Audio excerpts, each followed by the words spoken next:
Fortune 500 companies में सबसे ज्यादा सीईओ इंडिया में है, इंडिया के हैं। इवन अब तो सीईओ के भी पार हो गए, अब हम जो है फॉरेन कंट्रीज को रूल भी करने लगे हैं। जो इंडियन ओरिजिन के लोग हैं वो फॉरेन कंट्रीज में प्राइम मिनिस्टर भी बन रहे। सीईओ तो हम पहले बना करते थे, अब तो हमने उसको भी रिकॉर्ड को भी तोड़ दिया, अब हम प्राइम मिनिस्टर बनने लगे दूसरे कंट्रीज के। इजिप्ट में जो मेजोरिटी पॉपुलेशन है और इवन टर्की में इस वक्त बहुत सारे ऐसे लोग हैं जिनका घर चलता है प्रोपेगेंडा करने की वजह से। और प्रोपेगेंडा से क्या है, billions of dollars of donation आते हैं, चाहे वो फलस्तीन के नाम पे आए है जक़ात जो आता है, चाहे वो कश्मीर जिहाद के नाम पे आए।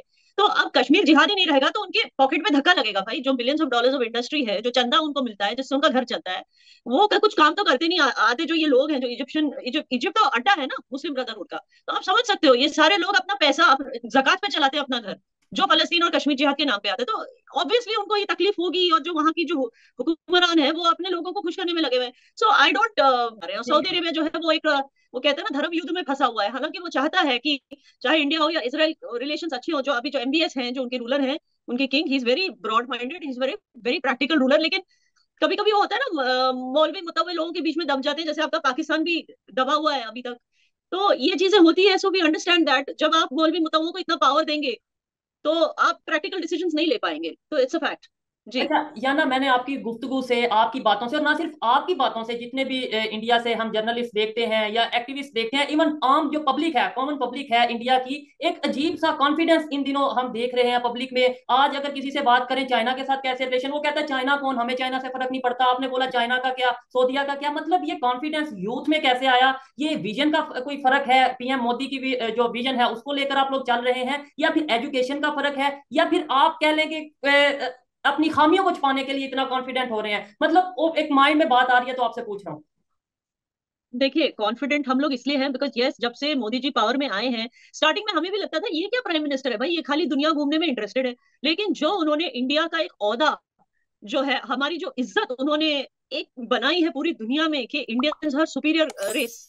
अनफॉर्चुनेटली उनसे पहले जो भी रूलर्स थे उन्होंने इंडियंस को इंफीरियर रेस दिखा के रखा था। बिल्कुल यही। एक वो था ना, वो सुनिए ना मेरी बात, जी। एक वो अंग्रेज कॉम्प्लेक्स था उनके अंदर। जो मोदी जी से पहले जो रूलर जो हमारे यहाँ हुक्मरान थे, हुकूमत होती थी, उनको एक अंग्रेजों वाला कीड़ा था कि इंडियंस को हमेशा दिखाओ कि दे आर इंफीरियर। क्यों? तो क्योंकि वर्ल्ड बैंक से वो भी बहुत सारा चंदा लेते थे कि भाई इंडियन भूखे नंगे हैं, मर रहे हैं, तो हमें उनके पेट भरने के लिए पैसा चाहिए। तो वर्ल्ड बैंक से बहुत बड़े बड़े फंड्स उठाया करते थे, जिसमें से शायद 1-2% वो इंडिया के डेवलपमेंट में डालते, बाकी अपनी तिजोरी में डालते थे। वरना आपको क्या लगता है ये जो पूरा ऊपर से नीचे, जो कन्याकुमारी से कश्मीर तक जो चलकर जो इतनी बड़ी रैली करते हैं, ये सब फंडिंग कहाँ से आती है उनको? आप खुद सोचिए ना। तो एनीवे, पता नहीं कितने हजारों स्कैम्स हुए थे 60 सालों में। हर एक चीज में स्कैम। जब वर्ल्ड बैंक से पैसा आता था 2G लाने के लिए इंडिया में, उसमें भी स्कैम। जब वर्ल्ड बैंक से पैसा आता था कोल को यूज करके इंफ्रास्ट्रक्चर डेवलप करने के लिए, उसमें भी स्कैम। हर एक चीज में coal scam, 2G scam, 3G scam, हर एक स्कैम। कॉमनवेल्थ स्कैम, मतलब इतने स्कैम होते थे। तो आप सोचिए कि वो एक जमाना था, और आज एक जमाना है जब मोदी जी ने अपनी पूरी एनर्जी और अपनी पूरी गवर्नमेंट को इसी चीज में डाल दिया कि पूरी दुनिया में India should look like the fastest, not only look like but has proved itself to be one of the fastest developing economies.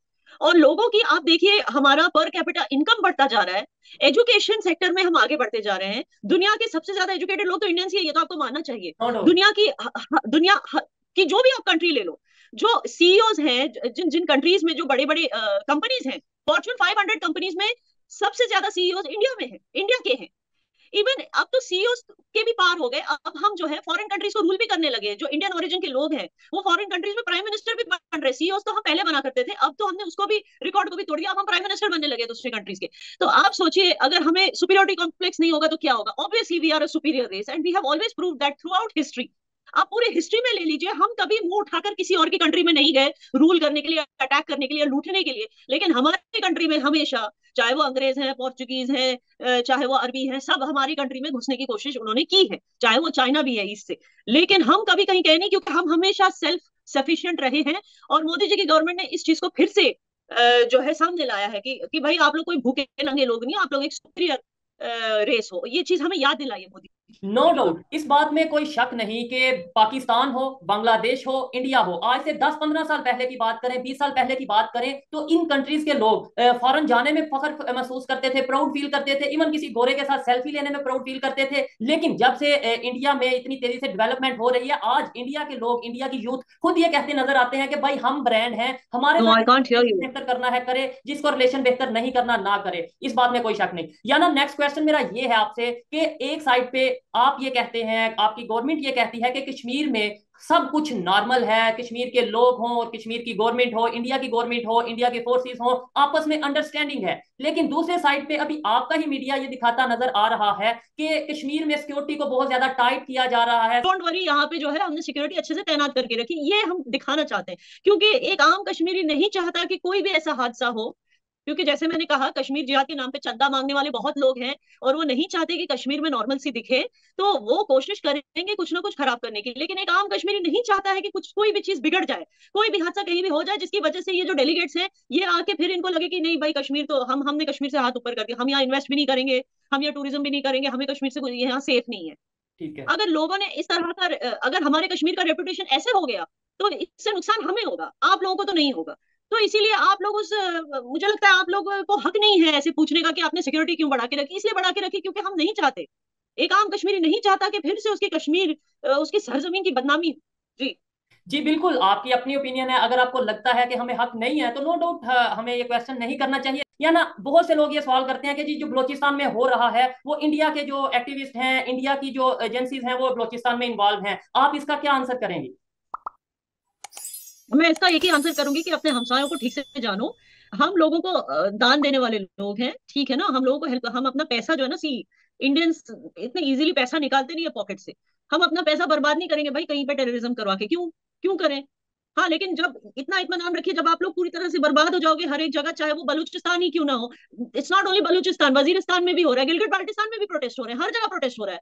अब आप बोलेंगे वो सारा कुछ इंडिया कर रहा है, इंडिया अपने पैसे इस तरह जाया नहीं करता, इंडियन कोई भी इंडियन अपने पैसे इस तरह जाया नहीं करते। हमें बनिया ऐसी नहीं बोलते, हम सारे के सारे बनिया नहीं है, लेकिन हमें फिर भी बनिया बोला जाता है, क्योंकि हम पैसे जाया नहीं करते इन सब फजूल चीजों में। ठीक है ना, कहीं पे टेररिज्म करो कहीं, हाँ, लेकिन जब टेररिज्म का पहाड़ आप लोग सह नहीं पाओगे और फाइनली चार टुकड़ों में टूट जाओगे, you can be rest assured कि हम मदद जरूर करेंगे। जी।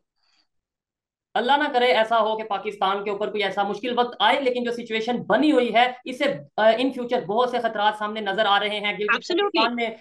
गिलगित बल्तिस्तान में वी आर नॉट पाकिस्तानी के नारे लग रहे हैं, बलोचिस्तान में जो सेपरेशन की मूवमेंट है वो चल रही है। तो इस तरीके से हम जज्बाती बात तो कर सकते हैं, लेकिन प्रैक्टिकली जो याना कह रही है मुझे उनसे एग्री करना पड़ेगा। ये बताएं याना कि देखें, सोशल एक्टिविस्ट का बहुत हाथ होता है किसी भी सोसाइटी में चेंज लाने के लिए।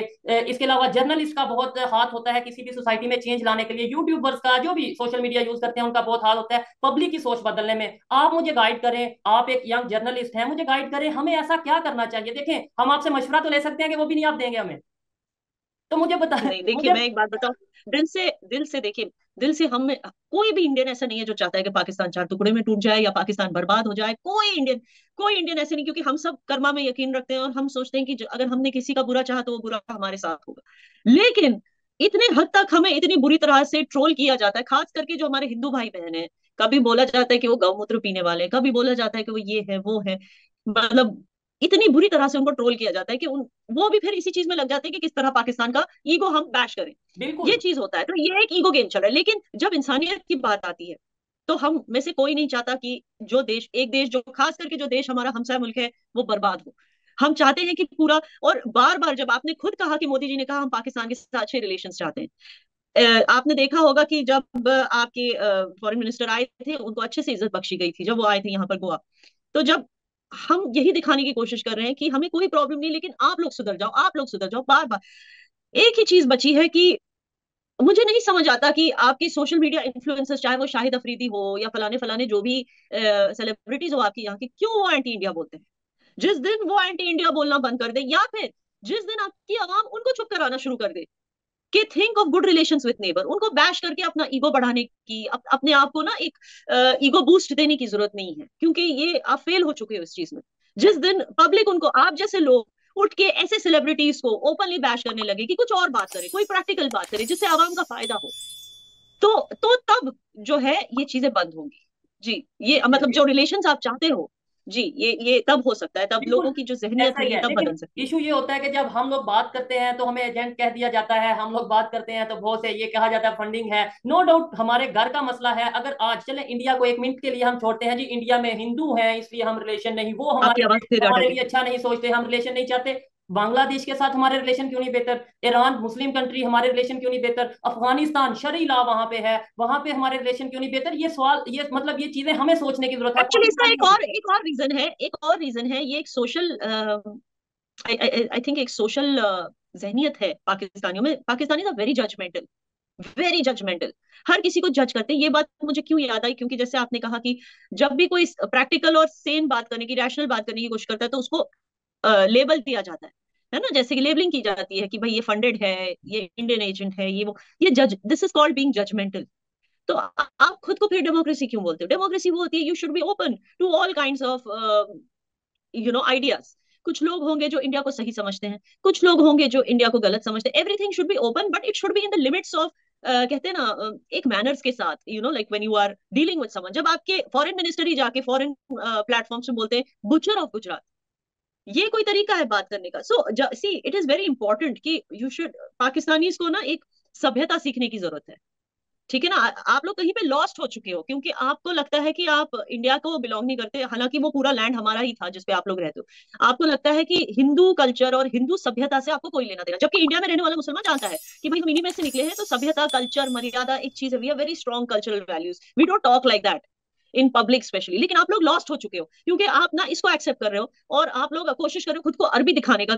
ये कोशिश कर रहे हो कि भाई हम अरबियों की जनरेशन है, हम पक्के मुसलमान है, हमें Hindu, there is no Hindu blood in our lineage, ये सब आप दिखाने की कोशिश करते हो, अगेन वेरी जजमेंटल। तो उसमें क्या हो जाता है कि आप लोग लॉस्ट हो चुके हो, आप लोग भूल चुके हो कि सभ्यता, मैनर्स क्या होती है, किस तरह से किसी चीज को अप्रोच किया जाना चाहिए, उसके बारे में किस तरह से बात की जानी चाहिए।